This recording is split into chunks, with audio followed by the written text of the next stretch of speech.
No, it is. It is. But I suppose the bad thing about that is, and the bad thing about all this time. Sorry, just while you were talking, I was thinking about this. Is that you can almost overthink things, or you can overanalyze things as well, because especially now when you've Yes, got so much time.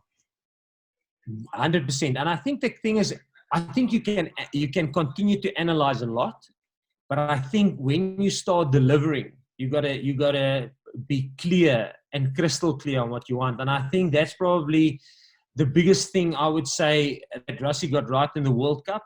There was clarity, and there wasn't white noise. There wasn't a lot of things. There was only one or two or three things, Mm.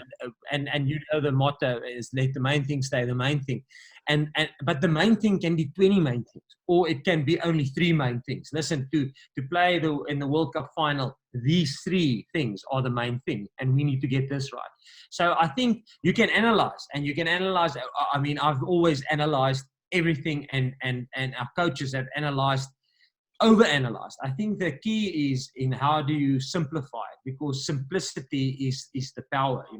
So having 100 things, that's very important, but then having the ability to narrow it down, that you are prepared to put your life on only these these three things will actually win or lose us the game.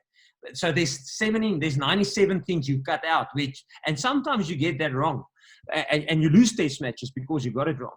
But I think that's probably the key. And luckily, as I said, we are a management team, and who's Russie. Russie is a technical guy. He does a lot of analysis. He's always done a lot of analysis.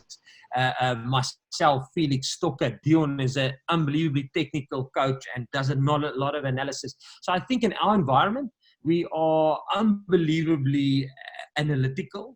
Schweiss is actually the guy that brought a little bit of out of the boxness to us, and he's enriched the way we see things for the short stint that he was with us. Even Aled, you've spoken to him a lot. Yes, he's unbelievably technical, does a lot of analysis, will cut the game up into pieces in terms of minute by minute, how much work rate players does. So I think we naturally management coaching environment that does a lot of analysis. And the one thing, like I said, that I think we get right is that we have the ability to funnel it down to get to the niche. And like I say, it doesn't make us, listen, we're never going to lose a game. Sometimes we get the niche wrong, and then we lose games. But hopefully, I think you can overanalyze, you're 100% right. But I don't think in our environment it's something that will happen a lot. I think we a management team that does it anyway. So where we got it wrong, I would say in 2018 is we used a system where we actually, because ownership was a big thing, we drove in the Springboks. We actually sent the let's say normally a meeting. Let's say on a Monday, the meeting is about the kicking game. So the meeting will be 9 o'clock about the kicking game, and I will present the meeting to the players on a PowerPoint or through a projector, and the whole team will sit there. We've changed that in 2018, where the meeting actually went to the players the night before, and they went through it. And you can think in a kicking game, what a 9 looks at and wants to see, and what a 1 looks at and wants to see is completely different. So the players had the luxury of watching those clips in their own personal space on their own devices. And luckily, as I said, we are fortunate that we have partners that actually gave us that luxury to do. And that's why we went down that pathway. So the next morning, the players will come in, and it's an interactive environment where the player can actually talk back to me. I put the clips on, and they have a look at it, and Faf will interact with me, and Beast will interact with me, and Stephen Kutzhoff will interact with me. So when we actually get to the meeting is not 30 minutes like in the past. It's literally 5 minutes. Guys, you've all watched it. Beast made a valuable contribution last night to me. Beast, can you please share that with the group? Listen, Faf had a good thing. Listen, Andre came with that idea. What do you think about that? So it's something, but in 2018, we actually did it too much. So we never controlled the amount of stuff we gave the players in the evening. So sometimes, what do I mean by that? I would put on 10 minutes of kicking game clips. Matt would put 15 minutes of lineouts on.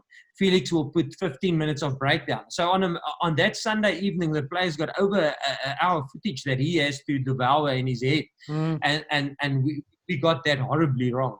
And rightly, that's why the point you're making is a fair one. I'm giving you a practical example where we got it wrong. And then in 2019, we actually said, listen, okay, on Monday, Jacques goes out. We periodized the information sharing with the players because it was too much. So Monday, Jacques will put this on, and there's only 20 minutes or 15 minutes of footage going on.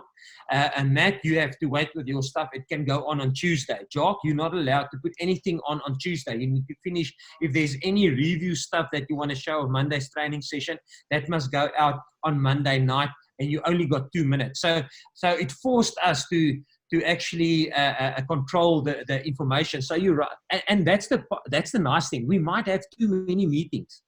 Because we have the ability now, it's a new toy. Everybody's on meetings, and we put a meeting on as much as possible. So the player probably mentally doesn't switch off because, we've got this tool now, we want to use it. That's what happened with us in the way we coached and shared information in 2018.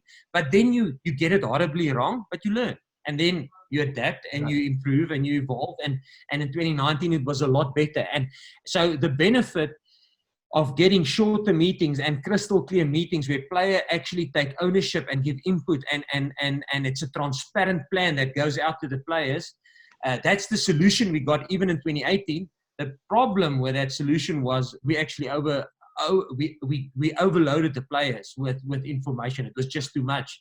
And then we streamlined it in 2019. I think this will be a similar thing. I always see technology as a good thing. I think it's something that you have to embrace. That's where the life is going to, but you will probably screw it up first and then you'll get it right. That's true.